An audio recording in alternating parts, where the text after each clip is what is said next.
நாடு முழுக்க பல்வேறு குற்ற சம்பவங்கள் நடந்துட்டு தான் இருக்கு. காவல்துறையினரும் விசாரிச்சுட்டு தான் இருக்காங்க. அது மாதிரியான குற்றங்களின் தொகுப்பு தான் நிகழ்த்தகவு.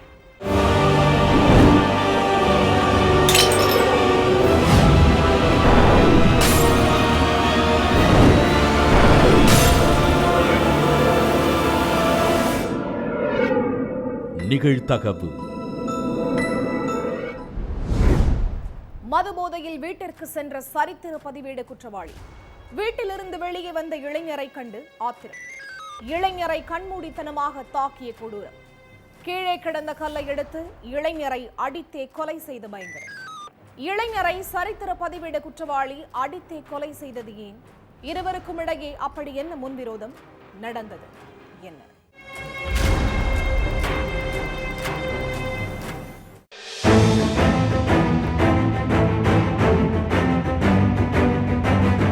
நைட்டு ஒரு 7 மணி இருக்கும். வில்லிவாக்கம் பகுதியில் உள்ள எம்பர் நாயுடு தெருவுல இருந்து ஒரு இளைஞரோட அலறல் சத்தம் கேட்டிருக்கு. சத்தத்தை கேட்ட பொதுமக்கள் யாரு இப்படி கத்துறாங்கன்னு பார்த்து வீட்டை விட்டு வெளியில ஓடி வந்து பார்த்திருக்காங்க. அப்ப நடு ரோட்ல சசிகுமார் தலை முழுவதும் ரத்த காயங்களோட உயிருக்கு போராடிக்கிட்டு இருந்தாரு. இதை பார்த்து அதிர்ச்சி அடைந்த பொதுமக்கள் சசிகுமாரை மீட்டு ஹாஸ்பிட்டலுக்கு அனுப்பி வச்சாங்க. இந்த விஷயத்தை கேள்விப்பட்டு ஸ்பாட்டுக்கு வந்த போலீஸ் என்ன பிரச்சனை, சசிகுமாரை யார் இப்படி கொடூரமா அடிச்சது அப்படின்னு பொதுமக்கள் கிட்ட கேட்டிருக்காங்க.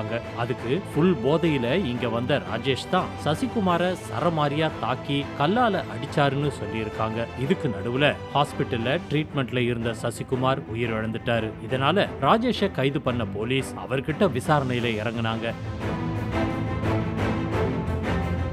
சென்னை வில்லிவாக்கத்துல உள்ள எம்பர் நாயுடு தெருவை சேர்ந்த ராஜேஷ் மேல அடிதடி, கொலை முயற்சி இப்படி பல கேஸ் இருக்கு. சரித்திர பதிவேடு குற்றவாளி லிஸ்ட்லயும் இவருடைய பேர் இருக்கு. மது போதைக்கு அடிமையாகி இருந்த ராஜேஷ் எந்த ஒரு வேலை வெட்டிக்கும் போகாம யாரையாவது மிரட்டி காசு புடுங்கிறது, யார்கிட்டையாவது காசை வாங்கிக்கிட்டு பஞ்சாயத்து பண்றதுன்னு வேண்டாத வேலைகளை செஞ்சுக்கிட்டு இருந்திருக்காரு. கொஞ்சம் வருஷத்துக்கு முன்னாடி இவருக்கும் சுகன்யான்ற பொண்ணுக்கும் கல்யாணம் ஆகியிருக்கு. ஆனா கல்யாணம் ஆனதுக்கு பிறகு திருந்தாத ராஜேஷ் நேரமும் மது போதையிலேயே வீட்டுக்கு வர்றது, மனைவியை போட்டு சரமாரியா அடிக்கிறது, பக்கத்து வீட்டுக்காரங்க கிட்ட பிரச்சனை பண்றதுன்னு அட்டூழியம் பண்ணிக்கிட்டு இருந்திருக்காரு. மனைவி கிட்டையும் சரியா பேசாம அவங்கள வெளியிலையும் கூட்டிட்டு போகாம மதுவே கதின்னு கடந்திருக்காரு. இதுக்கிடையில பெரம்பூரை சேர்ந்த சசிகுமாருக்கும் சுகன்யாவுக்கும் தகாத உறவு ஏற்பட்டிருக்கு. முதல்ல நார்மலா பேச ஆரம்பிச்ச சசிகுமார் நாள் போக போக சுகன்யா மேல பாசத்தை அள்ளி தெளிச்சிருக்காரு. சாப்பிட்டியா, என்ன பண்ணிக்கிட்டு இருக்க, எங்கேயாச்சும் வெளியில போனா பார்த்து பத்திரமா போயிட்டு வா அப்படின்னு ரொம்ப அக்கறையா இருந்திருக்காரு. இதனால சுகன்யாவுக்கும் சசிகுமார ரொம்பவே பிடிச்சிருந்திருக்கு. ராஜேஷுக்கு தெரியாம 2 பேரும் அடிக்கடி பீச்சு, பார்க்கு, ஹோட்டல்னு ஊர் சுத்துறது, தனிமையில சந்திக்கிறதுன்னு ஜாலியா இருந்திருக்காங்க. சமீபத்துல ராஜேஷ் ஒரு மர்டர் அட்டெம்ப்ட் கேஸ் விஷயமா சிறையில இருந்திருக்காரு. அந்த நேரத்துல சுகன்யாவும் சசிகுமாரும் அடிக்கடி நேர்ல சந்திச்சு தனிமையில இருந்திருக்காங்க. இதுக்கிடையில ராஜேஷ் சிறையிலிருந்து வெளியே வந்திருக்காரு. அன்னைக்கு நைட்டு ராஜேஷும் அவருடைய ஃப்ரெண்ட்ஸும் உட்கார்ந்து மது குடிச்சிட்டு இருந்திருக்காங்க. அப்போ உன் மனைவி சசிகுமார்னு ஒரு இளைஞர் கூட தகாத உறவுல இருக்காங்க, நீ சிறைக்கு போன நேரத்துல 2 பேரும் அடிக்கடி சந்திச்சு பேசுறதுமா இருந்தாங்க, அதனால உன் மனைவிய கொஞ்சம் கண்டிச்சு வை அப்படின்னு சொல்லியிருக்காங்க. இதனால ஆத்திரமடைஞ்ச ராஜேஷ் இத பத்தி மனைவி கிட்ட கேள்வி கேட்டு சண்டை போட்டிருக்காரு. ஆனா கணவனுடைய பேச்ச காது கொடுத்து கூட கேட்காத சுகன்யா சசிகுமார் கூட தொடர்ந்து பேசிக்கிட்டு தான் இருந்திருக்காங்க. சம்பவத்தன்னைக்கு ராஜேஷ் தன்னுடைய நண்பர்களோட சேர்ந்து மது குடிச்சிட்டு வீட்டுக்கு திரும்பி இருக்காரு.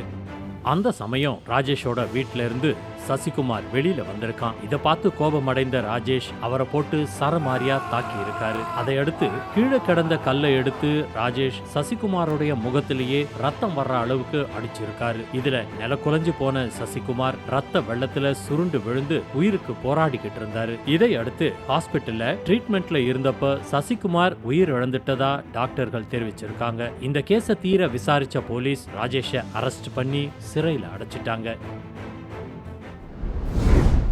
அதிகாலையில் ஜிம்மிற்கு சென்று கொண்டிருந்த தொழிலதிபர் ஜிம்மில் ஒர்க் அவுட் செய்து கொண்டிருந்த போது காத்திருந்த அதிர்ச்சி.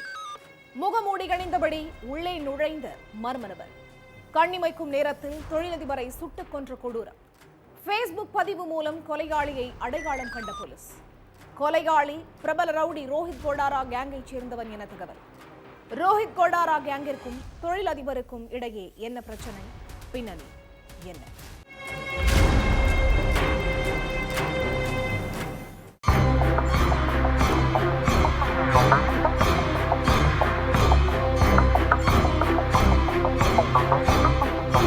வழக்கம் போல அதிகாலை 5:30 மணிக்கு குச்சாமன் நகர்ல உள்ள ஜிம்முக்கு போயிருக்காரு தொழிலதிபர் ரமேஷ். அப்போ திடீர்னு முகமூடி அணிஞ்சபடி அங்க வந்த ஒரு மர்ம நபர் ரமேஷ் கிட்ட பயங்கரமா வாக்குவாதம் பண்ணியிருக்காரு. மறைச்சு வச்சிருந்த துப்பாக்கி எடுத்து அந்த நபர் ரமேஷ சரமாரியா சுட்டுட்டு தப்பிச்சு போயிட்டாரு. இத பார்த்த ஜிம்முல இருந்த மற்ற நபர்கள் தொழிலதிபர் ரமேஷ மீட்டு ஹாஸ்பிட்டலுக்கு கூட்டிட்டு போயிருக்காங்க. ஆனா அவருக்கு ட்ரீட்மெண்ட் கொடுத்த டாக்டர் ரமேஷ் உயிரிழந்துட்டதா தெரிவிச்சிருக்காரு. உடனடியா இந்த விஷயத்தை கேள்விப்பட்டு ஸ்பாட்டுக்கு வந்த போலீஸ் ரமேஷ கொலை பண்ணது யாரு, கொலையாளியை எந்த வழியா தப்பிச்சு போனாங்க அப்படின்னு தெரிஞ்சுக்கிறதுக்காக அந்த ஏரியாவுல உள்ள மொத்த சிசிடிவி காட்சிகளையும் ஆய்வு பண்ணி இருக்கிறாங்க. அதுல அந்த மர்ம நபர் முகமூடி அணிஞ்சுக்கிட்டு இருந்ததால போலீசாரால அடையாளம் கண்டுபிடிக்க முடியல.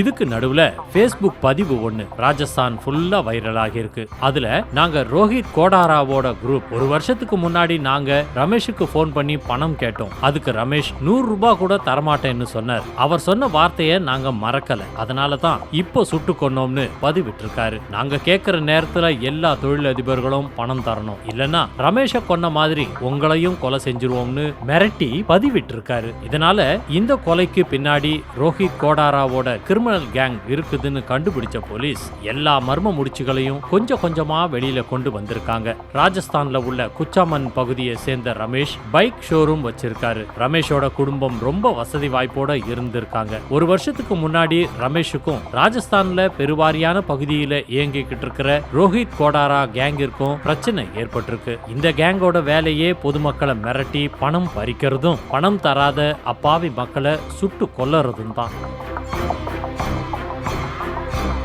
இதுக்கு இடையில அந்த கும்பலை சேர்ந்த ஒருத்தர் ரமேஷுக்கு போன் பண்ணி பணம் கேட்டிருக்கான். அதுக்கு ரமேஷ், நான் உழைச்சி சம்பாதிக்கிற பணத்தை உனக்கு எதுக்கு கொடுக்கணும், மத்தவங்களை மிரட்டுற மாதிரி என்ன மிரட்டி பணம் வாங்கிடலான்னு நினைச்சியா, இந்த வேலையெல்லாம் வேற எங்கேயாவது வச்சுக்க, இல்லனா உங்க மேல போலீஸ் ஸ்டேஷன்ல கம்ப்ளைண்ட் கொடுத்துருவேன் அப்படின்னு சொல்லியிருக்காரு. அதுக்கு அந்த மர்ம நபர், நாங்க கேட்ட பணத்தை நீ கொடுத்தா உன்னை உயிரோட விட்டுருவோம், இல்லனா உன்னை உயிரோடையே விடமாட்டோம் அப்படின்னு மிரட்டி இருக்கான். இதனால 2 பேருக்கும் இடையில பயங்கர வாக்குவாதம் ஏற்பட்டிருக்கு. உடனே அந்த போனை கட் பண்ண ரமேஷ் தன்னுடைய முகநூல் பக்கத்துல ரோஹித் கோடாரா கேங் கிட்ட இருந்து பணம் கேட்டு எனக்கு ஒரு மிரட்டல் வந்துச்சு, நான் அவங்களுக்கு ஒரு 100 ரூபாய் கூட தரமாட்டேன், உங்களுக்கு இது மாதிரியான மிரட்டல் வந்துச்சுன்னா நீங்களும் பணம் கொடுக்காதீங்கன்னு பதிவு செஞ்சிருக்காரு. இதனால ரமேஷ் மேல கடும் கோபத்துல இருந்த அந்த கேங் அவரை கொலை செய்ய திட்டம் போட்டிருக்காங்க. ரமேஷ் தொழிலதிபருங்கிறதால அவர் கூட எப்பவுமே ஆட்கள் இருந்திருக்காங்க. அதனால அந்த கும்பலால ரமேஷ அவ்வளவு சீக்கிரமா நெருங்க முடியல. சம்பவத்தன்னைக்கு காலையில ஜிம்முக்கு போன ரமேஷ் தீவிரமா ஒர்க் அவுட் பண்ணிக்கிட்டு இருந்திருக்காரு. அப்போ ஜிம்முக்குள்ள புகுந்த அந்த கும்பலை சேர்ந்த வீரேந்திர சரண் மறைச்சு வச்சிருந்த துப்பாக்கியை எடுத்து ரமேஷ சரமாரியா சுட்டு கொன்னுட்டான். அதை அடுத்து வீரேந்திர சரண் தன்னுடைய Facebook பக்கத்துல ரமேஷ் ஒரு வருஷம் காத்திருந்து கொலை செஞ்சதா பதிவிட்டிருக்கான். இந்த பதிவை வச்சு வீரேந்திர சரண போலீசார் வலவீசி தேடிக்கிட்டு இருக்காங்க. ரோஹித் கோடாரா இப்போ போர்ச்சுகல் நாட்டுல பதுங்கி இருக்கிறதாவும் சமீபத்துல போலி பாஸ்போர்ட்டை வச்சு அவரு டெல்லி வழியா தப்பிச்சு போனதாகவும் சொல்லப்படுது. அதிகாலையில தொழிலதிபர் ரமேஷ் கொலை செய்யப்பட்ட சம்பவம் வியாபாரிகள் மற்றும் பொதுமக்கள் எல்லாரையுமே பதட்டத்துல ஆழ்த்தி இருக்கு. 2017ஆம் ஆண்டு 6 வயது சிறுமியை பாலியல் வன்புணர்வு செய்து கழுத்தை நெரித்து கொன்று பெட்ரோல் ஊற்றி எரித்த கொடூர சம்பவம். அடுத்த சில நாட்களிலேயே பெற்ற தாயையும் சுத்தியலால் அடித்து கொன்ற பயங்கரம். தாயை கொன்ற வழக்கில் விடுதலையானாலும் சிறுமியை கொன்ற வழக்கில் தஷ்வந்துக்கு உறுதியான தூக்கு தண்டனை. 8 ஆண்டுகளுக்கு பின் தஷ்வந்தை விடுதலை செய்த உச்சநீதிமன்றம். கொடூரன் தஷ்வந்த் விடுதலை செய்யப்பட்டது எப்படி, பின்னணியில் உள்ள காரணங்கள் என்ன?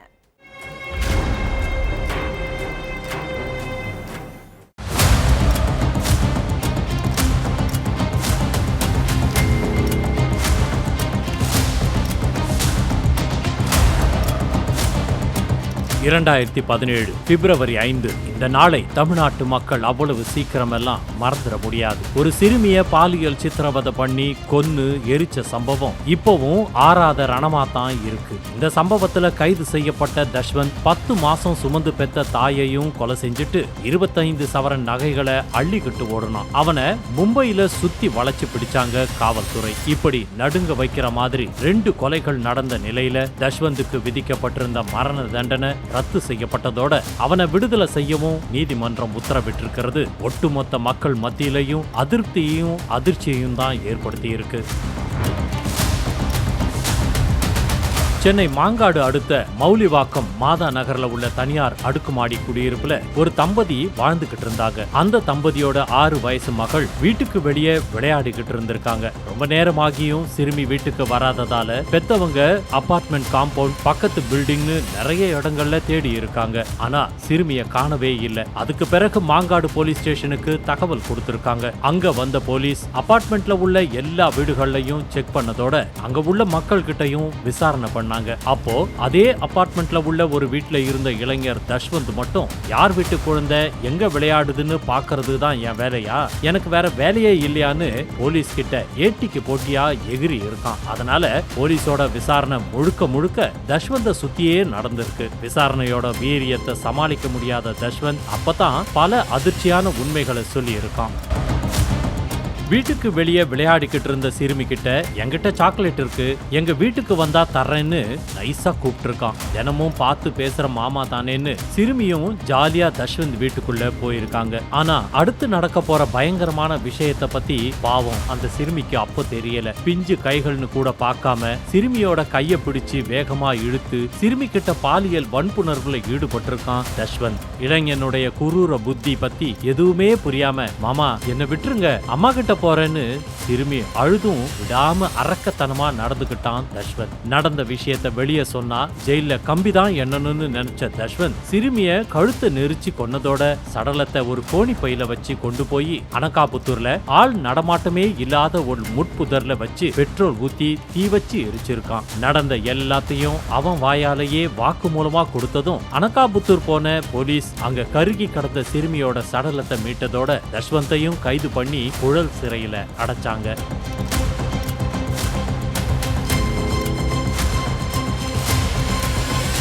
இந்த சம்பவத்துக்கு பிறகு மனம் நொந்த தஷ்வந்தோடைய அப்பா அம்மா மாதாநகர் அடுக்குமாடி குடியிருப்புல உள்ள வீட்டை காலி பண்ணிக்கிட்டு குன்றத்தூர் சம்பந்தம் நகர் ஸ்ரீராம் சாலையில ஒரு வீடு பார்த்து குடியிருந்திருக்காங்க. இதுக்கு மத்தியில செங்கல்பட்டு நீதிமன்றத்துல சிறுமியோட கொலை வழக்கு சம்பந்தமா விசாரணை நடந்தது. அப்போ நீதிமன்றத்துல 30 சாட்சிகள் 45 ஆவணங்கள் 19 சாட்சியங்கள் காவல்துறை தரப்புல தாக்கல் செய்யப்பட்டுச்சு. அதுக்கு பிறகு தஷ்வந்த் மேல குண்டர் சட்டம் பாய்ஞ்சது. ஆனா குண்டர் சட்டத்தை ரத்து செய்ய கோரி தஷ்வந்த் தரப்புல இருந்து வழக்கு தொடரப்பட்டுச்சு. அதையடுத்து குண்டர் சட்டத்துல இருந்து தஷ்வந்த் விடுவிக்கப்பட்டான். அதே மாதிரி 90 நாட்களுக்குள்ள குற்றப்பத்திரிகை தாக்கல் செய்யப்படாததால சிறைக்கு போன கொஞ்ச நாள்லயே ஜாமீன்ல வெளியே வந்த தஷ்வந்த் அப்பா அம்மா கூட இருந்திருக்கான். அப்போ அம்மா சரளா கிட்ட செலவுக்கு பணம் கேட்டிருக்கான் தஷ்வந்த்.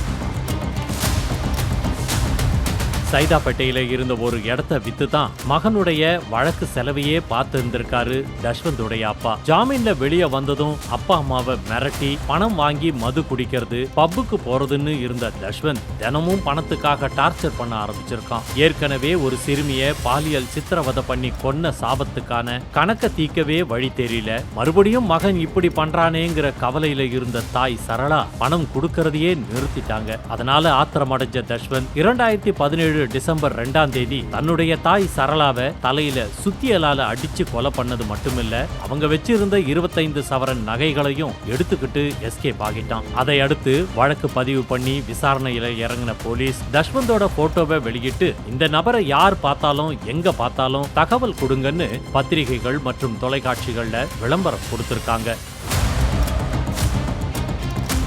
அந்த விளம்பரத்தை பார்த்த ஒருத்தர், நீங்க தேடுற நபர் மும்பை வைல் பார்லே பகுதியில ஒரு தனியார் பேருந்துல உட்கார்ந்து இருக்கிறாரா சொல்லி இருக்காரு. அதையடுத்து அந்த தனியார் பேருந்து அலுவலகத்துக்கு போன் பண்ணி தமிழக போலீசார் தகவல் சொன்னதும் பேருந்துல இருந்த டிரைவர் கண்டக்டருக்கும் தகவல் கொடுக்கப்பட்டிருக்கு. அதுக்கு பிறகு தன் மேல மட்டும் டிரைவர் கண்டக்டரோடைய பார்வை வித்தியாசமா விழ ஆரம்பிச்சதும் உஷாரா அங்கிருந்து எஸ்கேப் ஆகிட்டான் தஷ்வந்த். அதுக்கு பிறகு மும்பைக்கே போயிட்டாங்க தமிழக போலீசார். மும்பை போலீசார் உதவியோட தேடுதல் வேட்டையில ஈடுபட்டு இருந்தப்ப இன்னொரு கால் வந்திருக்கு. சார், நீங்க தேடுற மாதிரியே முகஜாட உள்ள ஒரு நபர் பாந்திரா ரேஸ் கோர்ஸ்ல இருக்காருன்னு ஒருத்தர் சொல்லி இருக்காரு. யூனிஃபார்மோட போனா சிட்டா பறந்துருவான்னு அலர்ட் ஆன போலீஸும் மஃப்டியில பாந்திரா ரேஸ் கோர்ஸ்க்கு போயிருக்காங்க. அப்போ மஃப்டியில இருந்த காவலர்களை கண்ணாலேயே ஸ்கேன் பண்ண தஷ்வந்த், 2 கொலைய அசால்ட்டா செஞ்ச எனக்கு உங்க கண்ணுல மண்ணை தூவது பெரிய விஷயமா அப்படிங்கிற மாதிரி தப்பிக்க முயற்சி பண்ணியிருக்கான். ஆனா தஷ்வந்தோட தகுடு தத்தம் காவலர்கள் கிட்ட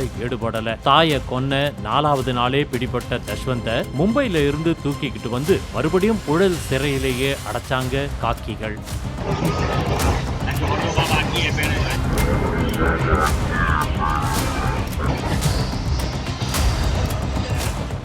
தாய் சரளாவை கொலை செஞ்ச வழக்கு நீதிமன்றத்துல விசாரணைக்கு வந்தப்ப இளைஞருடைய அப்பா சேகர் பிறழ் சாட்சியா மாறினதால அந்த கேஸ்ல இருந்து தஷ்வந்துக்கு விடுதலை கிடைச்சது. ஆனா சிறுமியோட கொலை வழக்குல தஷ்வந்துக்கு தூக்கு தண்டனை விதிச்சு செங்கல்பட்டு நீதிமன்றம் உத்தரவிட்டுச்சு. அந்த மரண தண்டனையை எதிர்த்து சென்னை உயர்நீதிமன்றத்துல தஷ்வந்த் தரப்புல மேல்முறையீடு செய்யப்பட்டுச்சு. ஆனா தஷ்வந்துக்கு வழங்கப்பட்ட தூக்கு தண்டனை சரியானதுதான் உத்தரவிட்ட நீதிபதிகள் வழக்க தள்ளுபடி பண்ணிட்டாங்க. அதுக்கு பிறகு தனக்கு விதிக்கப்பட்ட தூக்கு தண்டனையை கருணை அடிப்படையில ரத்து செய்யணும்னு தஷ்வந்த் தரப்புல இருந்து உச்ச நீதிமன்றத்துல வழக்கு தொடரப்பட்டுச்சு. அப்போ தஷ்வந்துக்கு விதிக்கப்பட்டது ஆயுள் தண்டனையா இருந்திருந்தா கட்டாயம் மனுவை விசாரணைக்கு எடுத்திருக்க மாட்டோம். ஆனா தூக்கு தண்டனை அப்படிங்கறதால மட்டும்தான் விசாரணைக்கு எடுக்கிறோம்னு சொன்ன உச்ச நீதிமன்றம் தூக்கு தண்டனையையும் நிறுத்தி வச்சது.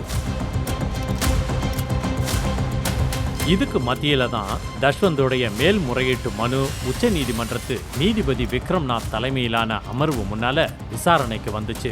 அப்போ தஷ்வந்த் வழக்கு சம்பந்தமா முறையா எந்த ஆதாரமுமே சமர்ப்பிக்கப்படலன்னு சொன்ன நீதிபதிகள் சமர்ப்பிக்கப்பட்ட சிசிடிவி காட்சிகள்ல இருக்கிறதும் தஷ்வந்த் தான் அப்படிங்கறதும் உறுதிப்படுத்தப்படலன்னு சொல்லியிருக்காங்க. அதே மாதிரி DNA ஆய்வும் சரியா ஒத்து போகல. அதனால சந்தேக அடிப்படையில மட்டுமே ஒருத்தருக்கு தூக்கு தண்டனை விதிக்க முடியாதுன்னு சொல்லி கீழமை நீதிமன்றம் விதித்த மரண தண்டனையை ரத்து பண்ணி உத்தரவிட்ட நீதிபதிகள் தஷ்வந்தை விடுதலை பண்ணியும் உத்தரவிட்டிருக்காங்க.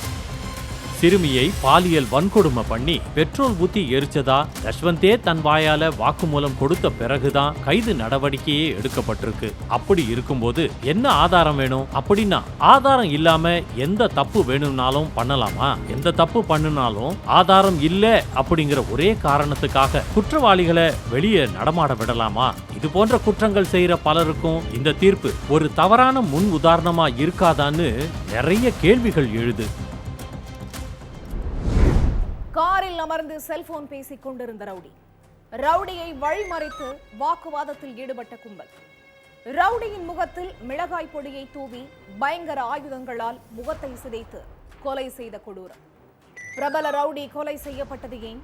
பழிக்கு பழியாக நடந்த கொலையா? பின்னணி என்ன?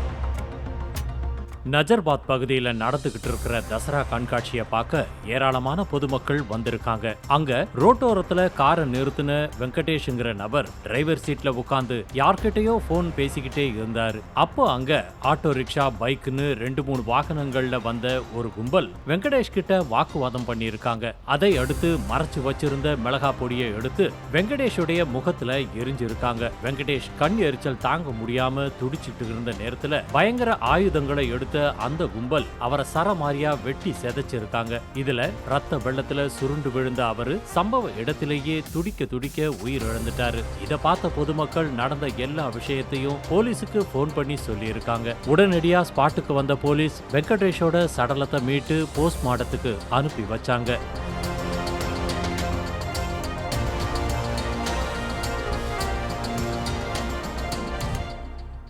இதை அடுத்து கொலையாளி யாருன்னு கண்டுபிடிக்க அந்த ஏரியாவுல உள்ள மொத்த சிசிடிவி காட்சிகளையும் எடுத்து ஆய்வு செஞ்சிருக்காங்க போலீஸ். வெங்கடேஷ் உயிரிழந்த செய்தியை கேட்டு உடனடியா ஹாஸ்பிட்டலுக்கு போன அவருடைய சொந்தக்காரங்க அவருடைய சடலத்தை கட்டி பிடிச்சு அழுதுருக்காங்க. அப்போ அங்க இருந்த போலீஸ் அவரை கொன்னது யாரு, உங்களுக்கு யார் மேலேயாவது சந்தேகம் இருக்கா அப்படின்னு கேட்டிருக்காங்க. அதுல தான் வெங்கடேஷ் மேல ஏற்கனவே கொலை கேஸ் இருக்குன்னு, இந்த கொலை அது சம்பந்தமா நடந்த பழிக்கு பழி சம்பவம்னு போலீஸுக்கு தெரிய வந்திருக்கு.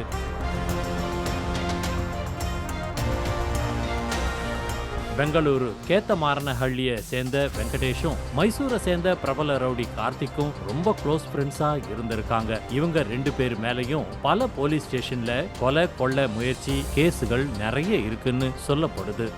ஒரு வருஷத்துக்கு முன்னாடி கார்த்திக் வெங்கடேஷ் கிட்ட இருந்து ஒரு குறிப்பிட்ட தொகையை வாங்கி இருக்காரு. ஆனா வாங்கின அமௌண்ட்டை கார்த்திக் திருப்பி கொடுக்கவே இல்லைன்னு சொல்லப்படுது. அதனால கார்த்திக் மேல வெங்கடேஷ் கடும் கோபத்துல இருந்திருக்காரு. அது மட்டும் இல்லாம இவங்களுக்குள்ள யார் பெரிய ஆளு அப்படிங்கிற மோதலும் இருந்திருக்கு. கார்த்திக் மேல கோபத்துல இருந்த வெங்கடேஷ் 4 மாசத்துக்கு முன்னாடி தன்னுடைய ஆட்களோட சேர்ந்து அவரை வெட்டி கொலை செஞ்சிட்டாரு. கார்த்திக் உயிரிழந்ததுக்கு அப்புறம் 2 தரப்புக்கும் இடையில பிரச்சனை பூதாகரமா வெடிக்க ஆரம்பிச்சிருக்கு. கார்த்திக்க கொலை செஞ்ச வெங்கடேஷ உயிரோடையே விடமாட்டோன்னு அவருடைய ஆதரவாளர்கள் கார்த்திக்கோட சமாதியில சபதமும் எடுத்திருக்காங்க. இதுக்கு நடுவுல இந்த கொலை கேஸ்ல சிறைக்கு போன வெங்கடேஷ் சமீபத்துல விடுதலை ஆகியிருக்காரு. இதை தெரிஞ்சுக்கிட்ட கார்த்திக்கோட ஆதரவாளர்கள் வெங்கடேஷ் எங்கெல்லாம் தனியா போயிட்டு வர்றாரு, அவர் கூட ஆட்கள் இருக்காங்களா இல்லையான்னு எல்லாத்தையும் நோட் பண்ண ஆரம்பிச்சிருக்காங்க. சம்பவத்தன்னைக்கு நஜர்பாத் ரோட்ல காரை ஓரமா நிறுத்திட்டு போன் பேசிக்கிட்டு இருந்தாரு வெங்கடேஷ். அப்போ அங்க வந்த 5 பேர் கொண்ட கும்பல் அவரை சரமாரியா வெட்டிட்டு தப்பிச்சு போயிட்டாங்க. பட்ட பகல்ல நடந்த இந்த கொலை சம்பவம் அந்த பகுதியை உலுக்கி எடுத்திருக்கு. தலைமறைவா இருக்கிற கொலையாளிகளை சிசிடிவி காட்சிகளின் அடிப்படையில ஆய்வு செய்து போலீசார் வலவீசி தேடிக்கிட்டு இருக்காங்க. ஒவ்வொரு குற்றங்களின் முடிவும் சட்டத்தின் கையில். விசாரணை தொடரும். பார்க்கலாம் அடுத்த நிகழ்த்தகவில்.